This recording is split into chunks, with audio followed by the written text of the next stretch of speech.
Bismillahirrahmanirrahim. Assalamualaikum warahmatullahi wabarakatuh. Halo teman-teman semuanya, ketemu lagi dengan saya Dodi Ferdiansyah. Di video kali ini, saya akan menjelaskan tentang routing dinamis atau dynamic routing pada mikrotik. Protokol yang saya ambil itu adalah OSPF atau Open Short Path First. Nah, bagaimana OSPF ini bisa bekerja di mikrotik? Teman-teman bisa ikuti penjelasan saya berikut ini. Yang dimaksud dengan dynamic routing ini adalah kita tidak perlu secara manual menginput alamat jaringan yang ada di dalam routing tabel. Jadi router akan otomatis menginput alamat jaringan yang ada di sekitarnya ke dalam routing tabel yang ada di router itu sendiri. Hal lain yang membedakan antara routing dinamis dengan routing statis ini adalah setiap router yang terkoneksi, mereka akan saling bertukar rute. Dan router-router tersebut akan membuat table routing mereka sendiri. Jadi kita sebagai admin tidak perlu susah-susah menginputkan satu persatu alamat jaringan yang ada di sekitarnya. Khusus untuk OSPF ini mempunyai area, di mana area ini berfungsi untuk mengetahui perangkat mana saja yang berada di dalam jaringan tersebut. Nah, untuk di mikrotik, cara kita melakukan setting terhadap OSPF ini hanya memasukkan area dan alamat networknya saja. Dan komen di sini sifatnya opsional, bisa teman-teman gunakan atau juga tidak. Kalau saya pribadi, saya paling senang menggunakan komen. Untuk melihat rute dengan menggunakan OSPF ini, kita cukup mengetikkan IP route print where OSPF. Jadi nanti router OS akan menampilkan semua rute yang menggunakan OSPF. Nah, sekarang kita akan mencoba untuk mempraktekkan konfigurasi OSPF di antara dua router. Untuk topologinya masih sama dengan yang saya gunakan di static routing.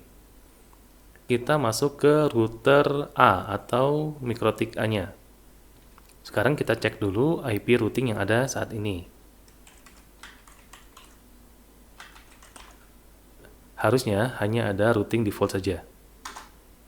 Nah, sekarang kita lihat, benar, sekarang hanya ada routing default.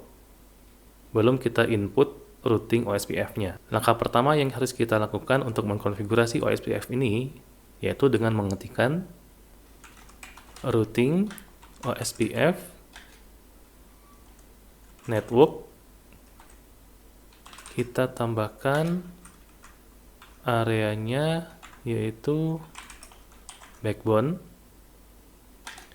Dan alamat jaringannya yang menuju ke LAN 1, yaitu 172.16.1.0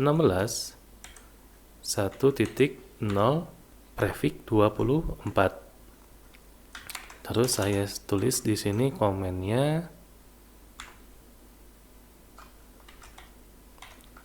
LAN 1. Setelah kita membuat routing untuk ke LAN yang pertama, sekarang kita membuat routing menuju ke jaringan yang 10.10.1.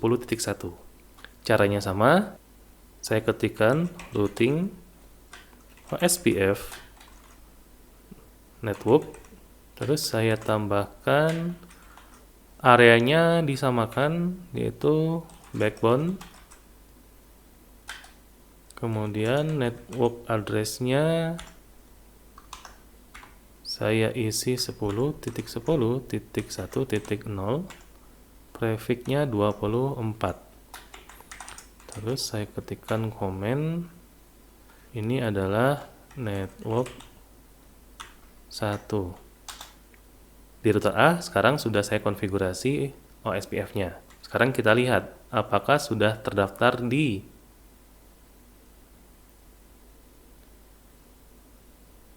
ada di daftar routingnya. Terus saya ketikkan IP route print where OSPF.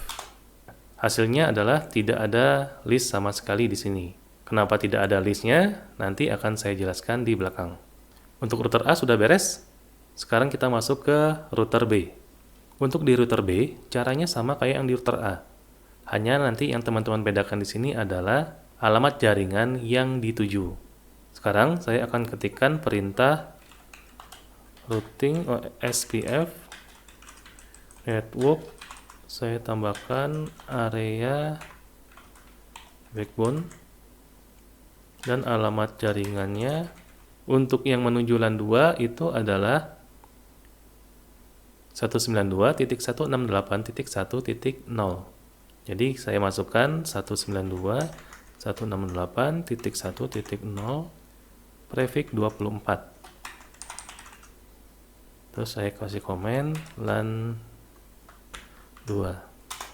Yang berikutnya sama, saya ketikkan routing OSPF network at area backbone, network address-nya 10.10.1.0 prefix 24. Komen saya isi network 1.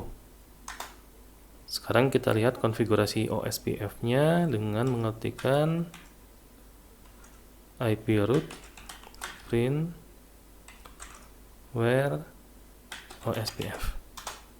Sekarang di router B sudah ada satu daftar rute OSPF. Ciri-cirinya apa? Ciri-ciri rute yang menggunakan OSPF itu statusnya mengandung huruf O. Sebelumnya tadi di router A, list OSPF di sana itu dalam kondisi kosong atau tidak ada. Hal ini dikarenakan karena di router A itu belum ada rute yang mengarah ke jaringan LAN 2. Karena tadi yang di router B belum saya setting. Maka router A masih menganggap belum ada rute yang terhubung ke router A. Sekarang, setelah router B saya setting, kita akan lihat apakah di router A sudah ada daftar OSPF-nya. Kita balik lagi ke router A, sekarang kita cek IP root print where OSPF. Sekarang muncul satu daftar rute di OSPF-nya. Setelah kita selesai melakukan konfigurasi OSPF-nya, kita akan melakukan pengujian apakah dari router A itu bisa terkoneksi ke komputer yang ada di router B. Kita coba ping ke alamat 192.168.1.2 dan hasilnya adalah replay.